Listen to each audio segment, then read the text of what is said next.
மரபு மீள்வாழ்வு முனைவோங்க. நம்மளுக்குன்னு ஒரு ஃபேஸ்புக் பேஜ் இருந்துச்சுங்க.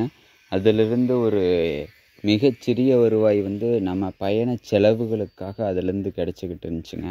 இப்போ அது பார்த்திங்கன்னா நம்ம ஹேக்கர்ஸ்னு சொல்லக்கூடிய அன்எத்திக்கல் ஹேக்கர்ஸுங்க. அதாவது முழுவதும் நியாயமற்ற முறையில் அடுத்தவர்களினுடைய இன்டலெக்சுவல் ப்ராப்பர்ட்டியை திருடி அதை வச்சு காசு பண்ணக்கூடிய ஒரு விஞ்ஞான முறையிலான திருடர்கள். ஆமாங்க, திருடர்கள் தான் சரியான வார்த்தை பிரயோகமாக இருக்குங்க. அந்த திருடர்கள் நம்மளை திருடிட்டாங்க. அதனால் நம்ம பேஜை தொடர்ந்து நம்ம ஆக்சஸ் பண்ண முடியலைங்க. நமக்கு பயணச் செலவுகளுக்கான வருவாயும் இப்போ வர்றதில்லைங்க. அதாவது இப்போ வரைக்கும் வந்திருக்குதுங்க. அதாவது அதில் நம்ம தொடர்ந்து நம்மளுக்கான காணொளிகளையோ பதிவீடுகளையோ செய்ய முடியறது இல்லைங்க. பழைய காணொளிகள் மட்டும்தாங்க இருக்குது.